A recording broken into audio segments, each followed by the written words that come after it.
Hello sir, hello ma'am. Sir आप भी मुझे कोई लाइन दे दीजिए। I am very nervous to think of anything. नहीं, डोंट नर्वस मत हो। आपको मैं क्या लाइन दूं? आप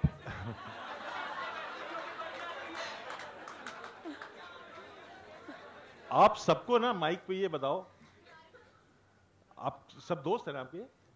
हाँ। सभी दोस्त। आप इन सबको ये बताओ कि आपकी शादी तय हो गई है और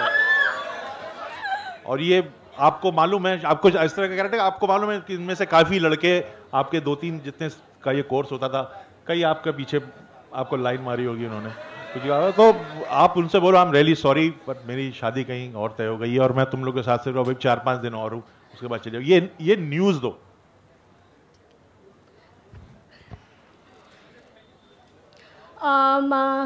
पिछले 3 साल में आप में से कुछ लोग ऐसे हैं जो मेरे बहुत ख़ास फ्रेंड्स बने और मुझे बहुत प्यार दिया और हाउ आई विश कि मैं और ज़्यादा वक्त आप लोगों के साथ बिता पाती, बट अनफॉर्चुनेटली मेरे मॉम डैड ने मेरे लिए एक बहुत परफेक्ट NRI ढूंढ लिया है and I am getting married. I am very happy and excited about it, but मैं बहुत ज़्यादा अफसोस में भी हूँ कि मैं आप लोगों के साथ और वक्त नहीं गुजार पाऊँगी।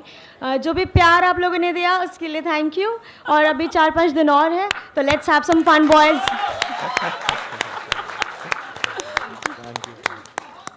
और कोई जो ऑडिशन देना चाहता है यहाँ पर?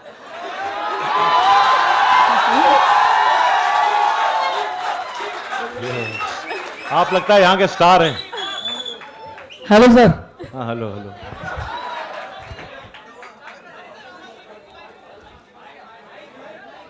आ रही आवाज, आ रही है। लाइन तैयार की दीपक जी, लाइन तैयार की है या फिर चाहिए आपको? अच्छा चाहिए जी। एक इतने बड़े डायरेक्टर से लाइन मिलेगी, ये भी बहुत बड़ी बात है। तो एक काम करो, अपने साथ किसी और को भी लिया, 2 लोग करो ये चीज। एक और आ जाए।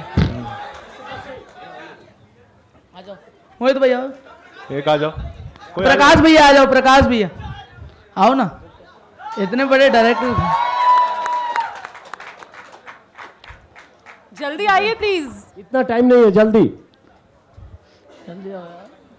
अच्छा, जो लोग आ रहे हैं वो अपना नाम और इंस्टीट्यूट का नाम बोल के आएंगे। हाँ। सर मैं दीपक आइजोम से हूँ, जानते हो। जल्दी। और सर मैं प्रकाश आइजोम से ही हूँ, ये जूनियर है मेरा, मैं इसका सीनियर हूँ। अच्छा आपको एक सिचुएशन देता हूँ, लंबा मत खींचना उसको, ठीक है? अब ये है कि आप दोनों बहुत गहरे दोस्त हैं और आपका क्या नाम है? दीपक। और आपका? प्रकाश। हाँ, तो दीपक और प्रकाश बहुत अच्छे दोस्त हैं। दीपक तुम प्रकाश को बोलोगे यार तुमसे एक बात करनी थी, वो बोलेगा क्या, और तुम उसको धीरे से बताओ कि एक्चुअली यार आई लाइक योर सिस्टर। तो तुम कैसे रिएक्ट करोगे और तुम कितना संभल के और अपने हिसाब से बोलोगे? तुम्हारा बेस्ट फ्रेंड है वो, कहीं दोस्ती ना टूट जाए, झापड़ ना मार दे। अब वो झापड़ मारेगा नहीं मारेगा, इट्स अप टू हिम। देख लो यहाँ पे टिशू भाई बैठे हुए हैं, तुम उनके स्टाइल ऑफ फिल्ममेकिंग तुम्हें मतलब पता तुम है। नाराज भी हो सकते हो, एक्सेप्ट भी कर सकते हो as a brother in law, कंटाप भी मार सकते हो, जो मर्जी करना कर सकते हो, ठीक है? माइक यार प्रकाश काफी दिन से। हाँ। प्रकाश यार काफी अच्छे हो ना तुम। हाँ बताओ यार तुम्हारी फैमिली बड़ी स्मार्ट है यार, बड़ा अच्छा। अरे तो दोनों भाइयों की फैमिली अच्छी है, इसमें क्या है? बहुत बात क्या है? यार प्रकाश आप मेरे को बहुत अच्छे लगते हो, जब मैं आपके घर जाता हूँ मेरे को बहुत अच्छा लगता है। भाई बात क्या है? भाई अब यार बुरा मत मानियो प्लीज यार। बोल बात। यार तेरे घर जाता हूँ मुझे जन्नत मिल जाती है। ठीक है, मैं भी जब तेरे घर जाता हूँ तो जन्नत ही मिलती है। बोल बात क्या है? लेकिन यार मैं बता दूं प्लीज। बोल ना यार दीपक, तू भाई है यार, बोल। यार गुस्सा तो नहीं होगा?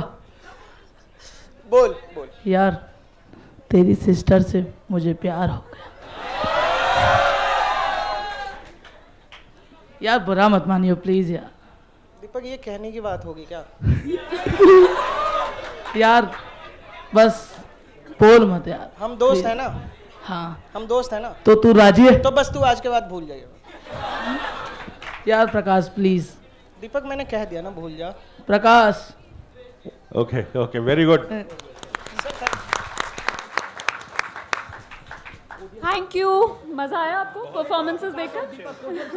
अच्छा, वैसे एक सवाल मेरा था कि यहाँ पर शुरू में जो कुछ लोग आए उन्होंने बाकायदा फिल्म्स के डायलॉग बोले, आपकी फिल्म्स के डायलॉग भी बोले, लेकिन फिल्में लीग से अलग हटकर होती हैं। फिल्में बॉलीवुड बॉक्स ऑफिस पर ठीक ठाक बिजनेस भी करती हैं, लेकिन जो बॉलीवुड का कॉन्सेप्ट है ना, वो 100 करोड़ क्लब का, बॉलीवुड की फिल्म बॉक्स ऑफिस पर आकर एकदम बॉक्स ऑफिस फाड़ दे, धमाल मचा दे, तो एक हिमांशु धूलिया की फिल्म्स वैसा बिजनेस क्यों नहीं कर पाती?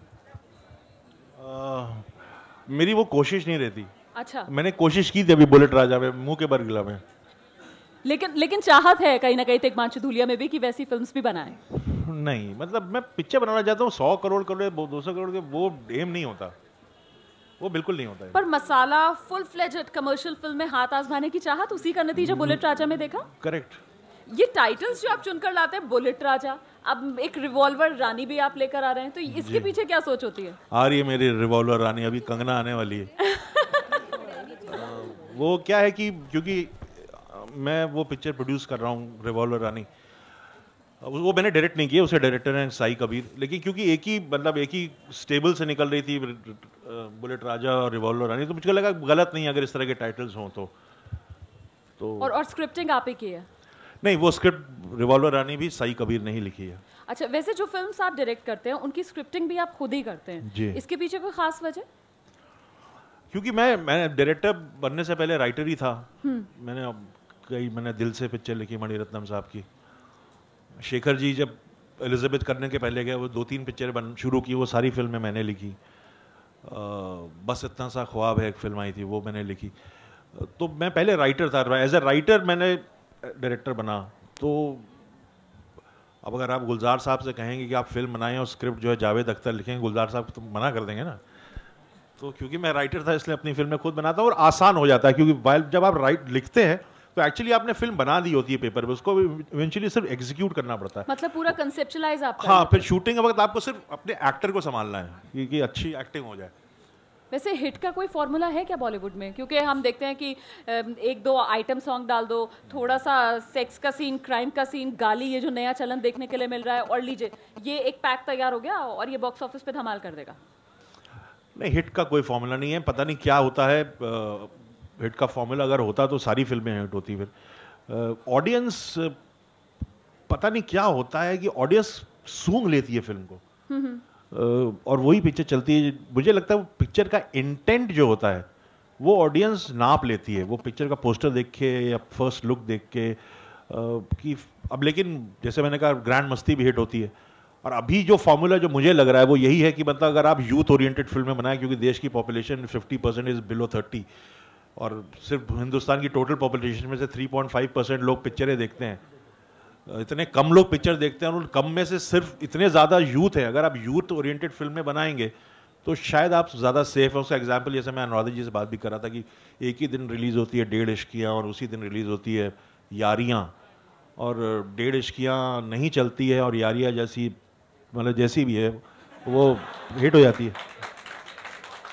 लेकिन त्रिशु भाई, एक सवाल मेरा ये कि सनी लियोनी बॉक्स ऑफिस पर आती है, ऐसा नहीं है कि वो मतलब बॉक्स ऑफिस पे बहुत ज़्यादा हिट हो जाती है फिल्म, ठीक है? हम देखते हैं कि gangs of Wasseypur critically acclaimed film है, या फिर शूट आउट वाली जो फिल्में आई हैं, इस तरीके की फिल्में भी 100 करोड़ का बिजनेस नहीं कर पाती हैं। तो क्या जो प्रोड्यूसर डायरेक्टर्स हैं वो हकीकत जानते ही नहीं है या समझना ही नहीं चाहते हैं, अपनी सोच में है, उन्हें लगता है कि नहीं ये वो फिल्म बना रहे हैं, इतना मसाला वो डाल रहे हैं और ये हिट हो जाएगी, तो इसी सोच के साथ कमर्शियली वायबल फिल्म्स बस कि मतलब कम से कम एक नेट प्रॉफिट के बेस पे फिल्म बना ले, ये सोच चलती है क्या दिमाग में? नहीं, चाहता तो हर आदमी चाहता है कि जो पिक्चर बना रहा है वो चाह रहा है कि हिट होगी फिल्म, कोई नुकसान के लिए तो बनाता नहीं है। सही। तो जो कमज़ोर लोग होते हैं जिनको अपने कंटेंट पे विश्वास नहीं होता वो लेके आते हैं सनी लियोनी, वो लोग डालते हैं आइटम सॉन्ग्स, क्योंकि उनको अपने कंटेंट पे भरोसा नहीं होता, तो उनकी कभी पिक्चर चलती है कभी नहीं चलती है। लेकिन हिट पिक्चर अच्छी हो जाए, चल जाए, उसका मुझे लगता है 2-3 ही चीज़ें होती हैं। एक तो अच्छी स्क्रिप्ट होनी चाहिए, मतलब वो तो खैर सभी सोचते हैं कि हमारी स्क्रिप्ट अच्छी है तो वो भी हटा मतलब बुनियाद बढ़िया होनी चाहिए फिल्म की। अब ये बात बोलना कि अच्छी स्क्रिप्ट होती है अजीब सा होता है, सभी जो बना रहे पिक्चर तो मान के चलते हैं ना हमने स्क्रिप्ट अच्छी लिखी है। लेकिन जो मुझे लगता है वो, जैसे महेश भट्ट साहब को मैं बहुत मानता हूँ इस मामले में, मुकेश भट्ट, महेश भट्ट, उनका जो मॉड्यूल है वो बहुत परफेक्ट है। उसी मॉड्यूल पे हमने बनाई थी साहेब बीवी और गैंगस्टर पार्ट 1 कि बहुत कम बजट में पिक्चर बनाओ, क्योंकि अगर लॉस भी होगा ना तो ज्यादा नहीं होगा। अगर आपने कुछ 50 करोड़ 60 करोड़ की पिक्चर बनाई और उल्टी पड़ गई, जैसे कि जय हो के साथ हुआ, तो 40 करोड़ का नुकसान हो गया हीरोज को। 40 करोड़ बहुत होता है। और अगर छोटी पिक्चर उल्टी पड़ी भी तो आपका 1 करोड़ 1.5 करोड़ का नुकसान होगा। लेकिन पिक्चर अच्छी ऑडियंस घुसाने के लिए 3-4 तरीके हैं। एक तो पिक्चर का टाइटल बहुत बेहतरीन होना चाहिए, इसीलिए बुलेट राजा रिवॉल्वर रानी। मुझको लगता है मेरी पिक्चर के टाइटल्स अच्छे होते हैं, कैची टाइटल्स। हाँ, टाइटल अच्छा होना चाहिए। अगर एक शब्द का हो तो और भी अच्छा है। पिक्चर का पोस्टर बहुत बढ़िया होना चाहिए, पिक्चर का एक गाना बहुत अच्छा होना चाहिए, और पिक्चर का trailer first look has to be bang on. अगर आपके पास स्टार्स नहीं है, अब आपका शाहरुख खान और आमिर खान है तो ठीक है, फिर तो ऑडियंस आ ही जाएगी। लेकिन अगर आप नॉन स्टारर फिल्में बना रहे हैं और कम बजट में बना रहे हैं, तो ये जो 3-4 चीजें मैं बोल रहा हूँ, इसमें पैसा तो नहीं खर्चा होता। पोस्टर तो सभी पिक्चर के बनते हैं, आप लोग थोड़ा और ध्यान देके पोस्टर बनाओ। ट्रेलर हर पिक्चर का कटता है, आप लोग थोड़ा और ध्यान देके ट्रेलर बनाओ। टाइटल सोचो, सोचने में तो पैसा नहीं लगता। तो जो चीज़ है वो सिर्फ दिमाग और मेहनत है, उसमें पैसा खर्चा नहीं हो रहा, जो कि भट्ट साहब करते हैं। भट्ट साहब ने कभी कितने सालों से वो किसी स्टार के साथ पिक्चर नहीं बनाते। उनकी पिक्चरों का धंधा देखिए आप, आशिकी ने क्या बिजनेस किया है। स्टार्स बनाते हैं वो स्टार्स बनाते हैं, और शायद स्टार्स आप भी बनाते हैं। और इसी वजह से इरफान खान, जिसका मैम ने भी जिक्र किया था, जिमी शेरगिल के साथ आपने इतनी फिल्म्स पिक की हैं, माही गिल को आप बार बार रिपीट करते हैं अपनी फिल्म्स में। ये क्या एक कंफर्ट हो जाता है स्टार्स के साथ कि आप बहुत अच्छे से जो आपके जहन में चल रहा है उसे आप उन्हें समझा पाते हैं, और फिर जिस तरीके की परफॉर्मेंस आपको चाहिए वो उनसे निकलवा पाते हैं इसी वजह से? हाँ, देखिए, एक तो बात यह है कि एक तो ये अच्छे एक्टर्स हैं, और अगर वो अच्छे एक्टर्स आपके दोस्त हैं तो और भी अच्छी बात है। आप उनको कम पैसा देते हैं फिर। और फिर एक क्या है, फिल्म 2 दिन में तो बनती नहीं। फिल्म बनाते बनाते 7-8 महीने लग ही जाते हैं। आप कंसीव करते हैं, शूट करते हैं, डबिंग, पोस्ट प्रोडक्शन, मार्केटिंग, 6-7-8। अगर आप 7-8 महीने आपको किसी के साथ रहना है तो बेहतर होगा कि वो आप अपने दोस्त यारों के साथ ही रहें, क्योंकि ऊपर नीचे बहुत चीज़ें हो जाती है। गर्मी में शूटिंग कर होते हैं, एयर कंडीशन रूम में तो हम बैठे नहीं रहते जैसे ज्यादातर न्यूज वाले बैठते हैं। मतलब जो फील्ड में होते हैं, बात नहीं कर रहा हूं। हम लोग भी बहुत रिपोर्टिंग के लिए जाते हैं, ठीक है, उनकी बात नहीं कर रहा हूं जो रिपोर्टिंग करते हैं। और हम लोग भी देखते हैं बहुत अच्छी फिल्में जो बहुत ज्यादा बारिश और स्विट्जरलैंड और कहां शूट होती हैं, ठीक है। हम लोग जान जोखिम पे डाल के एक्चुअली रिपोर्टिंग करते हैं। ऐसा नहीं है हम लोग सब कैमरे के सामने झूठ। सॉरी यार। ओके। तो क्योंकि बहुत ही कंडीशंस उस तरह की होती है, एडवर्स कंडीशंस में काम करना होता है, तो अच्छा है कि आप दोस्त यार साथ में रहे, उन्हीं के साथ काम, तो कंफर्ट एक जोन में काम करते हैं, और आप इसलिए हमेशा आप रिपीट करते हैं। आप देखिए बाहर की फिल्में देखिए, अगर आप मार्टिन स्कॉर्सेज़ी ने ज़्यादातर पिक्चर रॉबर्ट डी नीरो के साथ बनाई है। क्यों बनाई? क्योंकि रॉबर्ट डी नीरो अच्छा एक्टर है और उनका कंफर्ट जोन है, दोस्त है दोनों। अभी वो लियोनार्डो डिकैप्रियो के साथ ज़्यादा बनाता है, क्यों? क्योंकि शायद रिश्ता अच्छा है उनका। बिल्कुल। चलिए कुछ और सवाल ले लेते हैं। जी जी पूछिए। सर ये पूछ रहा था, बीबीसी को दिया इंटरव्यू ने आपने कहा था कि बीबीसी को दिया इंटरव्यू, सर पान सिंह तोमर से पहले शायद दिया। जी जी जी। तो उसमें वो कल रात को ही पढ़ रहा था मैं, तो उसमें था कि भाई आपने कहा कि बॉलीवुड के जो लोग हैं 80 से 90% लोग वो पढ़े लिखे नहीं हैं, और बम्बई से बाहर उन्हें इंडिया दिखता नहीं है। तो ये जो इस रोग के शिकार लोग हैं सर, उनसे कैसे निपटे जाएंगे? जब आप जैसे आप हैं, आप काम कर रहे हैं, विशाल भारद्वाज, अनुराग कश्यप जैसे डायरेक्टर के पास कुछ ऐसा फॉर्मूला है जो ये कर सकें, उनसे कम्पीट कर सकें आप? उनसे कम्पीट क्या करना, उसका कारण ये है, मैं तुमको बताऊं सर, रियलिस्टिक सिनेमा नहीं बन पाता है, लोग ज्यादातर कमर्शियल सिनेमा पे ध्यान। उसका कारण ये था भाई कि जो पहले बहुत समझ लो 50s में पार्टीशन के बाद जो फिल्म मेकर्स, पहले लाहौर में भी फिल्म इंडस्ट्री थी, कलकत्ता में भी फिल्म इंडस्ट्री थी, वहाँ के पार्टीशन के बाद लाहौर से जो टेक्नीशियन या आर्टिस्ट पार्टीशन के बाद बॉम्बे आए, बहुत टैलेंटेड थे। लिरिक राइटर्स ज़्यादातर यूपी से आए, लिरिक्स लिखने वाले, डायलॉग लिखने वाले, बहुत ज़्यादा टैलेंटेड लोग थे। सक्सेसफुल हुए, उन्होंने बॉम्बे को अपना घर बना लिया। उनके बेटे हुए तो वो थोड़ा ठीक हुए, अभी उनके पोते पोती काम कर रहे हैं जिन्होंने बॉम्बे के बाहर कोई दुनिया नहीं देखी।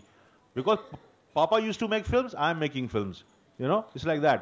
तो उनको ज़्यादा कुछ अकल नहीं है, बॉम्बे के बाहर उन्होंने दुनिया नहीं देखी। मैं आपको उसका बताता हूँ एग्जाम्पल। अभी मुझे स्टार टीवी में बुलाया गया कि भाई 24 करके सीरियल आया था ना, मैं 24 अनिल कपूर का, तो वो लोग उसी तर्ज पे बड़े बड़े सीरियल भी बन रहे हैं आजकल, 40 लाख 50 लाख पर एपिसोड।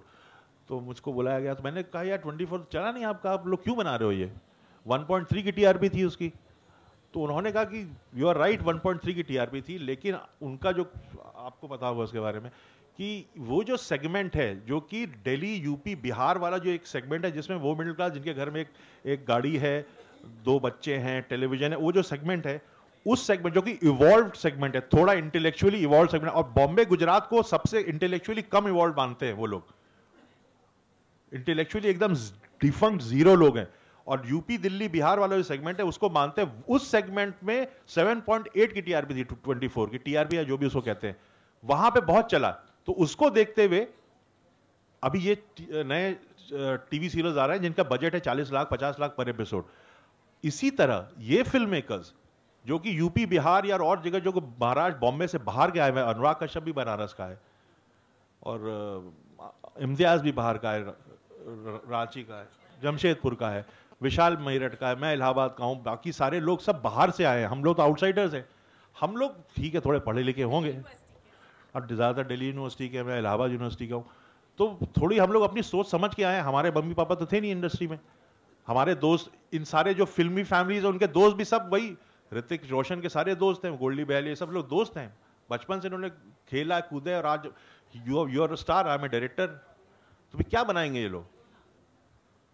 तो इसीलिए ये नया खून नया ब्लड जो बाहर का आया ये बहुत अच्छी बात है। कल में से आप में से कुछ लोग आएंगे बॉम्बे, स्क्रिप्ट राइटर्स बनेंगे, टेक्नीशियंस बनेंगे, डायरेक्टर्स बनेंगे, अपना नया एक्सपीरियंस लेके आओगे, नई नई कहानियां लेके आओगे, तभी तो होगा अच्छा काम। एक मिनट टिगवांशु, एक सवाल मेरा भी है, मैं सामने हूँ। हेलो हेलो हेलो हेलो, आप एक्चुअली पीछे देख रहे हो कि जो बात आपने कही ना, जो फिल्म में जिस तरह के लोग हैं, एक लॉट है जो जमी जमाई फिल्म इंडस्ट्री के लोगों का लॉट है, तो 2 तरह के डायरेक्टर हैं, एक डायरेक्टर आप हैं या अनुराग कश्यप हैं या और ऐसे लोग हैं जो खोसला का घोसला से लेकर और इस तरह की फिल्में बनाते हैं जो लो बजट फिल्में होती है लेकिन अच्छी फिल्में होती है। मैं महेश भट्ट के सनी लियोन वाले लॉट की बात नहीं कर रहा हूँ, मर्डर और बाकी की, लेकिन 5 करोड़ 6 करोड़ 7 करोड़ में अच्छी फिल्में 10 करोड़ में बनती है। एक लॉट वो है जो 50 करोड़ 100 करोड़ 125 करोड़ की फिल्में बनती है और उसमें अभिषेक बच्चन का रावण जैसी भी फिल्में बनती हैं और द्रोणा और बाकी फिल्में। आप लोगों को कभी मलाल होता है कि अगर आपके पास भी उस तरह से 100 करोड़ का बजट हो तो कोई ऐसी चीज दिमाग में कि हम इसको उस कैनवास पर बना सके जो हॉलीवुड के लेवल पे हो या जो लगे कि दुनिया में एक अलग किस्म की फिल्म बनी, टेक्निक के लेवल पे, शूटिंग के लेवल पे, एक्टर के लेवल पे, क्योंकि कहीं ना कहीं आप लोगों की लिमिटेशन होती होगी कि ये फला स्टार 10 करोड़ मांगता है, लोकेशन के 10 करोड़ या शूटिंग के खर्चे, ये कहीं भीतर बेचैनी होती है? कोई ऐसी चीज जो अनकम्प्लीट जैसा एहसास होता है क्या? होती है सर, आप बिल्कुल सही कह रहे हैं। अब अनुराग बना रहा है बॉम्बे वेलवेट, पुराना बॉम्बे दिखा रहा है, वो उसने श्रीलंका में सेट भी लगाया है उसका, उसमें रणबीर कपूर है, तो वो बना रहा है, quite an expensive film, 70-80 crore की फिल्म है वो। मेरा भी मन करता है। अब चक्कर क्या है कि उसका पैसा खर्चा हो रहा है, क्यों? क्योंकि वो ओल्ड 50s का बॉम्बे दिखा रहा है, वो प्रोडक्शन में खर्चा कर रहा है, एक्टर को 50 करोड़ नहीं दे रहा। तो अपने यहाँ तो यही होता है ना, एक्टर ही अक्षय कुमार ले जाता है ना 35 करोड़ रुपए, अब पिक्चर बनती 20 करोड़ में तो 55 करोड़ ये हो गया, फिर 15-16 करोड़ उसका पीएनए हो गया, तो 70 करोड़ की पिक्चर ऐसे जो आती है। पिक्चर बनाने में नहीं खर्चा करते, एक्टर को फीस जाती है। लेकिन हम लोग जो कंसीव करना चाहते हैं, मैं बेगम सुमरू बनाने की बहुत दिनों से कोशिश कर रहा हूँ, बट उस पर बिकॉज पीरियड फिल्म है, बेगम सुमरू है, पीरियड है, तो उसमें जो खर्चा होगा वो कॉस्ट्यूम में, सेट्स में, प्रॉपर्टीज में, इसमें खर्चा होगा, लोकेशंस पे। ना ही मैं जो बेगम सुमरू एक्ट्रेस होगी उसको मैं दे दूंगा करोड़ों रुपए। तो फाइट इस चीज की है कि खर्चा किस पे किया जा रहा है, और बजट आपको तभी मिलेगा जब आपके पास बड़ा स्टार हो। तो अजीब सा कॉन्फ्लिक्ट। सॉरी, मैं उसमें थोड़ा सा ऐड करता हूँ, मैं वही फिल्म के नाम सोच रहा था, थोड़ी मेमोरी कमजोर है, आपको देख के और हो गई है। तो जो बहुत सारे फिल्म मेकर बनाते हैं फिल्म, फराह खान ने 30 मार खां बनाई या जोकर जैसी फिल्में बनी, जिस फिल्म पे इन्वेस्टमेंट लगता है 70-80-100 करोड़ हुआ, बट बेसिकली पता नहीं किस चीज पे इन्वेस्टमेंट है, जब देखते हैं तो लगता है किस मतलब पता नहीं किस बेअक्ली के साथ फिल्म बनाई गई या फिल्म बनी क्यों। लेकिन उसके पहले जब उसका 2 महीने PR एक्सरसाइज देखते हैं तो लगता है कि पता नहीं कितनी बड़ी फिल्म रिलीज होने वाली है। फर्स्ट डे फर्स्ट शो, जो भी शो देखें बहुत पैथेटिक अफसोस के साथ निकलते हैं कि मतलब जिसको कहते हैं हिंदी में अक्ल कहाँ घास चरने गई कि ऐसी फिल्म 100 करोड़ में बना दी। तो एक फिल्म वो बनती है। मैं फिर उसके दूसरे पॉजिटिव एस्पेक्ट में बात करूँ। ठीक है, आपने कहा कि अनुराग फिल्म बना रहे हैं तो बॉम्बे 50 साल पहले का बॉम्बे दिखाना चाहते हैं, एक पॉजिटिव एस्पेक्ट है। और एक जैसी द्रोणा और रावण जैसी फिल्में बनती है। मैं उस संदर्भ में कह रहा हूँ कि थॉट के लेवल पे, आइडिया के लेवल पे और एग्जीक्यूशन के लेवल पे ये 30 मार खा नहीं, उसमें कहीं कमी लगती है कि कुछ कंसेप्ट ऐसा है जिसको हम इस तरह से बनाते लेकिन रिसोर्स की कमी की वजह से नहीं कर पाते हैं। और ये आपकी परेशानी नहीं होगी, मेरे ख्याल से और ऐसे फिल्म मेकर क्रिएटिव होंगे इस लॉट के 7, 8, 10 करोड़ में जो अच्छी फिल्में बना रहे हैं, वो इस परेशानी का सामना करते हैं या नहीं। और दूसरी चीज इससे से जुड़ा, क्या प्रोड्यूसर्स रिस्क लेने से बचते हैं कि वो संजय लीला भंसाली की फिल्म है तो, यशराज की फिल्म है तो, करण जौहर की फिल्म है तो 100 करोड़ उसमें बनती है, लेकिन तिग्मांशु धुलिया पर जल्दी कोई 100 करोड़ नहीं लगाएगा। हाँ, आप सही कह रहे हैं। आपने 2 सवाल किए कि एक आइडिया होता है, उस आइडिया को एग्जीक्यूट करने में अगर आपको मालूम है कि उसमें कई करोड़ लगने हैं तो आप उस आइडिया पे फिल्म नहीं बनाते हो। इसका बहुत अच्छा एग्जाम्पल है, कंपैरिजन है भाग मिल्खा भाग और पान सिंह तोमर। दोनों मिल्खा सिंह और पान सिंह तोमर दोनों कंटेम्प्रेरीज थे, दोनों साथ में दौड़ते थे और एक ही पीरियड के थे। भाग आई थिंक 35-40 करोड़ की पिक्चर थी, पान सिंह तोमर 7 करोड़ की पिक्चर थी, सिर्फ 7 करोड़। वो बात एग्जीक्यूशन की है, वो विजन की है और किस तरह से आप, मैंने देखी नहीं है भाग मिल्खा भाग, तो मैं उसके अच्छी बुरी के बारे में बात, हाँ मैं नहीं बोल पाऊंगा। हालांकि प्रसून जोशी भी मेरे साथ थे, हम लोग एक ही फ्लाइट में थे, उन्होंने लिखी है भाग मिल्खा भाग, उन्होंने खुद बोला कि Paan Singh Tomar was a better film than Bhaag Milkha भाग। लेकिन पान सिंह तोमर जैसी तो वही बात है कि आप एक ही आइडिया, एक ही तरह की फिल्म है, आप एक वो 7 करोड़ में बन जाती है, वो 35 करोड़ में बन जाती है, वो विजन की बात है सर। और कभी कभी तंगी में अगर कम रिसोर्सेज हों, बेटर फिल्म बनती है। वैसे आप इतनी तंगी की बात कर रहे हैं, अब ये बताइए मुझे, पान सिंह तोमर जैसी फिल्म बना दी इन्होंने, नेशनल अवार्ड भी जीत लिया, अभी भी प्रोड्यूसर्स रिलाय नहीं करते हैं? अभी भी पैसे की किल्लत होती है? नहीं, अब नहीं होती। अब नहीं होती है। तो फिर जो आप अभी एग्जाम्पल दे रहे थे बेगम सुमरो वाला, वो तो माइंडसेट है ना प्रोड्यूसर्स का कि वो हीरो को पैसा देने का, अगर आपके पास हीरो है तो हीरो को पैसा देने के लिए वो रेडी है कि उनको पिक्चर सेफ लगती है, लेकिन अगर पिक्चर की मेकिंग में रिक्वायर्ड है ज्यादा पैसा, उसमें नहीं लगाना, उसमें नहीं लगाएंगे। अच्छा, कुछ और सवाल ले लें हम यहाँ पर जल्दी से। जी मैम, मेरा नाम अंकित है। सर, मेरा सवाल आपसे ये था कि अभी उत्तर प्रदेश में सैफई महोत्सव हुआ और बुलेट राजा और डेढ़ इश्किया को उत्तर प्रदेश में फिल्म शूट करने के लिए एक विशेष राशि राज्य सरकार की तरफ से भेंट की गई, जिसे बुलेट राजा ने ठुकरा दिया। अभी नहीं ठुकराया भाई, लिया मैंने, लिया नहीं, मैंने तो सर एक खबर पढ़ी थी अखबार में, तो उसमें आपका बयान भी था। नहीं भाई, और खबर यही थी कि आपने नहीं लिया। पूरा 1 करोड़ लिया बॉस। अच्छा, ठीक सर, मतलब जैसे अभी आपने सुबह सेंसर बोर्ड को लेकर बात रखी अपनी और मीडिया को लेकर बात रखी, तो सिस्टम से बाहर रहकर इस तरह के तेवर रखना एक अलहदा मसला है, लेकिन सिस्टम के अंदर रहकर इतना विद्रोही और इतना बगावती बने रहना कैसे मुमकिन है सर? थोड़ा बताइएगा तो हम लोगों का कुछ भला रहेगा। मम्मी कहेंगे गलत संगत पकड़ ली तुमने। यार बगावती होना अच्छा है यार, तो और इस उम्र में बगावती नहीं होगा तो फिर जवानी को गाली दे रहे हो तुम। क्योंकि जहां आदमी की उम्र होती है, 35 टच करता है, शादी होती है, तो वो भी भगवान के मंदिर में ऐसे सब करने लगता है फिर। तो अभी रहो, बगावती रहो, बहुत अच्छी बात है, बिल्कुल रहो, अपने काम में रिफ्लेक्ट भी करेगा वो। कार्ल मार्क्स ने कहा यू बिकम योर जॉब, जैसा आप काम करते हो वैसे आप हो जाते हो। जी, ये दूसरा शुक्रिया सवाल ले लीजिए। सर, मेरा नाम बिट्टू कुमार है और मैं भारतीय विद्या भवन से हूँ। मैं पूछना चाहता हूँ कि इस तरह की जो फिल्में, जो जैसा कि आज का टॉपिक है सेक्स, गाली गलौज जो भी है, इस तरीके की फिल्मों को बनाने से पहले जो डायरेक्टर होते हैं उनका नज़रिया क्या होता है ऑडियंस के लिए? ऑडियंस को वो किस नज़र से देखते हैं इन गालियों को फिल्म में डालने से, सेक्स ये दिखाने से? यार वही मैंने बोला, गलत आदमी बोला, क्योंकि मेरी पिक्चर में होता नहीं है ये। नहीं, लेकिन मैं आप ऐसे बोल सकता हूँ, उनको अपने कंटेंट पे विश्वास नहीं होता ना। जब आपको अपनी स्क्रिप्ट पे, अपनी कहानी पे विश्वास नहीं है, तब आप इन चीज़ों का सहारा लेते हो कि बॉस गाली डाल दो। और गालियों की ज़रूरत नहीं है हमको, मैं तुमको एक बात बताऊँ, क्योंकि अगर आप ऐसी फिल्म जैसे गैंग्स ऑफ वासेपुर है, अगर मैं बना रहा तो गैंग्स ऑफ वासेपुर में कोई गाली डालता नहीं, क्योंकि हम गैंग्स ऑफ वासेपुर में सेट है शूटिंग, मैंने एक्टिंग बनारस और आसपास की थी उसकी, मैंने हासिल बनाई थी, वो इलाहाबाद में सेट थी। और जहां पे लैंग्वेज हम देशज, पान सिंह तोमर बुंदेली थी, खड़ी थी वो, तो जब आप देशज भाषा का इस्तेमाल करते हैं, प्योर हिंदी नहीं बोलते, इवन दिल्ली की भाषा बोलते हैं या कि अवधी बोलते हैं, ये भाषा में अपने आप में इतनी रंगीन और इतनी मजेदार है कि गाली की जरूरत नहीं पड़ेगी आपको देने की। आप गाली क्यों देते हैं? अपनी बात को अंडरलाइन करने के लिए, निकाल तेरी व्हाटएवर। तो अगर आप इसी बात को किसी देशज भाषा में बोलोगे तो आपको गाली की जरूरत नहीं पड़ेगी। वो राइटर का दिमाग चलना चाहिए वहां पे कि एक्चुअली गालियों की जरूरत नहीं है हमें जी। लेकिन फिर भी हम देखते हैं अब आप डायलॉग लिखिए बेटे, मारेंगे कंटाप, कान में वायलिन बजने लगेगा।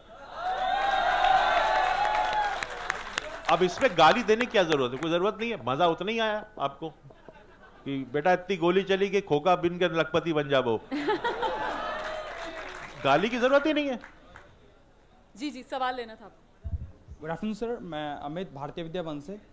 सर मेरा सवाल आपसे ये है कि आजकल कोई भी फिल्में बनती है, ग्रैंड मस्ती हो या साइबीवी और गैंगस्टर हो, इसमें आपने, आज का हमारा टॉपिक भी है सेक्स, हिंसा और गालियाँ जो भी हम दी जाती है।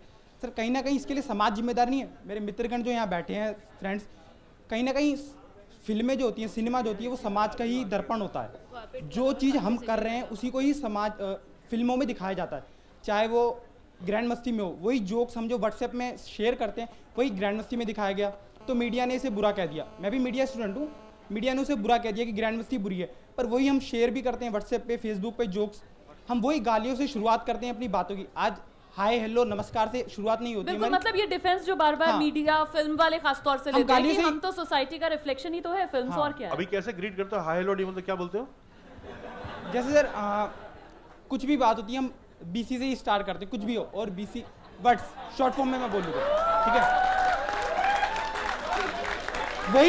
वही अगर शब्द अगर फिल्मों में यूज कर लिए जाते हैं तो आप गलत हैं, तो कहीं ना कहीं हम गलत हैं। हम उसे क्यों यूज करते हैं? हम ना यूज करें तो आप ना यूज करो, हम ना देखें तो आप ना दिखाएं। मेरा सवाल ये है। देखो क्या है कि जरूरी नहीं कि जो जिंदगी में जो कुछ हो रहा हो आप वही चीज फिल्मों में दिखाएं रियलिज्म के नाम पे। अब सड़क पे बहुत कुछ होता रहता है, गंदगी फैली रहती है, आप वो पिक्चर में नहीं दिखा सकते ना यार। और कभी कभी जो पिक्चर कभी कभी समाज का एक को इंटरप्रेट भी करता है, दोनों तरफ से लेन देन है। जो समाज में हो रहा है वो फिल्मों में होगा, और कभी कभी फिल्म में जो समाज में हो रहा है सिनेमा उसको इंटरप्रेट करके एक नया एक रूप देता है आपको कि ये भी हो सकता है। फ्यूचरिस्टिक अवतार क्या है यार? अवतार ऐसी ही पिक्चर है ना। तो गालियों वालियों के जहां तक मसला है वो मतलब मुझे तो नहीं लगता होनी चाहिए। जो इट्स अ सब्जेक्टिव थिंग, और सेंसर बोर्ड है उसके लिए, और हम लोग ऐसे बातें करते रहेंगे, उसका सिनेमा से कोई फर्क नहीं पड़ता। लेकिन आप लोगों ने देखी ना ग्रैंड मस्ती, 100 करोड़ उसने ऐसे थोड़ी कमा लिया यार। अब एक बात मैं आप लोग की करता हूँ, बहुत सिनेमा वालों को सुबह से गाली दे रहे लोग। एक टाइम था आपको, एक डायरेक्टर प्रोड्यूसर हुआ करते थे मराठी सिनेमा के, दादा कोंडके साहब। उनका मैंने सुना गिनेस बुक में रिकॉर्ड था, कंसेक्यूटिव सिल्वर जुबलीज दी थी उन्होंने, और वो डबल मीनिंग वाली पिक्चर ही बनाते थे। और हिंदी में बनाए थे, अंधेरी रात में दिया तेरे हाथ में, इस तरह। अच्छा, बड़ी हिट होती थी उनकी फिल्में, लेकिन उनकी फिल्में मिडिल क्लास ऑडियंस नहीं जाती थी। उनकी फिल्में लोअर तबके के लोग ही जाते देते हो, और तब तो मल्टीप्लेक्स थे नहीं। आज ग्रैंड मस्ती ने 100 करोड़ का धंधा किया है, सिर्फ सिंगल थिएटर और लोअर क्लास ने पिक्चर नहीं देखी है, या आप जैसे लोगों ने पिक्चर देखकर उसको 100 करोड़ कमाए। ये आप लोगों के ऊपर उंगली उठी है, आप और आपके पेरेंट्स या आपके चाचा भाई फैमिली वाले। कैसे चल गई ग्रैंड मस्ती? तो ये आप लोगों के ऊपर भी एक थोड़ा दायित्व तो बनता है ना। क्यों जाते हैं आप लोग ऐसी पिक्चर देखने? Ma'am here. जी जी। My name is Niharika, I am from IGIMS. Sir मेरा क्वेश्चन ये है कि आपकी फर्स्ट मूवी जिसका नाम हासिल है, तो क्या रियल लाइफ में भी आपने वो मुकाम हासिल किया है? जो पिक्चर में था? नहीं सर, वैसे रेगुलर। हाँ बिल्कुल, हासिल से ही मुझे सब कुछ हासिल हुआ, क्योंकि हासिल के बाद मैंने चरस बनाई जो नहीं चली, मुझे मेरी बड़ी प्रिय फिल्म है वो, बहुत लोग देखना कभी उसको। उसके बाद 7 साल तक मेरी कोई फिल्म रिलीज नहीं हुई, 7 इयर्स। वो 7 साल बड़े डिफिकल्ट थे मेरे लिए। लेकिन इंडस्ट्री जो मंडी है हमारी, वो मुझको भूली नहीं, क्योंकि मैंने हासिल बनाई थी। अगर मैं हासिल की जगह कोई ऐसी फिल्म बनाई होती जो कि हासिल जैसी ताकतवर ना होती लेकिन बहुत बड़ी हिट होती, तो उन 7 सालों में इंडस्ट्री मुझे भूल चुकी होती। वो इंडस्ट्री मुझे भूली नहीं क्योंकि मैंने हासिल बनाई थी। सर आपकी मूवीज 100 करोड़ का क्लब नहीं ज्वाइन कर पाती या उस मुकाम तक नहीं आ पाती 100 करोड़ के क्लब में, तो आपने कभी सोचा कि मैं भी इस तरीके की रोमांटिक और बड़े बड़े स्टार के साथ मूवी बना लूँ तो शायद मैं 100 करोड़ रोहित शेट्टी या करण मतलब इस बजट को छू लूँ? तो आप कभी रोमांटिक मूवी या लीक से हट के बनाते हो तो कभी लीक पे आके शायद 100 करोड़ ट्राई कर लो? बिल्कुल, तिग्मांशु धूलिया की जो फिल्म्स हैं वो कभी 100 करोड़ के क्लब में नहीं आती है, तो ये ख्वाहिश आपकी भी है दिल में कि आपकी फिल्म भी आए उस क्लब में? हम आम आदमी पार्टी वाले हैं। Romana, sir. Romana, I have a question. Upstairs, इधर सीधे। जी जी पूछिए। तिग्मांशु, मेरा सवाल ये था कि लगातार 100 करोड़ की जो क्लब की बात हो रही है, आपको लगता है आप हैं, अनुराग कश्यप हैं, और जो मुंबई के बाहर के डायरेक्टर हैं, जो लीग की बात आपने की जी, ये जो डायरेक्टर्स हैं ये टारगेट ऑडियंस के लिए मूवी बनाते हैं, चाहे गुलाल हो, वो स्टूडेंट पॉलिटिक्स पे थी, आपकी मूवीज हो, मकबूल हो, तमाम जो ऑफबीट सिनेमा है ये एक टारगेट ऑडियंस का है, इसलिए भी आप लोग 100 करोड़ के क्लब में नहीं पहुंच पा रहे हैं? यार अभी तक मैंने तो कभी ऑडियंस को समझ के पिक्चर नहीं बनाई। ये सब आंकड़े और ये एनालिसिस अभी नया है मेरे लिए भी, अभी समझ में आता है। जो बनाने का मन किया वो बनाई। अब उसका एनालिसिस कर लो कि वो यूथ टारगेटेड है या थोड़ी इंटेलेक्चुअली इवॉल्व्ड ऑडियंस है, उसके लिए पिक्चर बन गई। अच्छा, मुझे पता नहीं था बन गई शायद, लेकिन एज ए फिल्म मेकर आप लोग को बनाना मेरा तो यही रहेगा, कभी इस एनालिसिस करके ना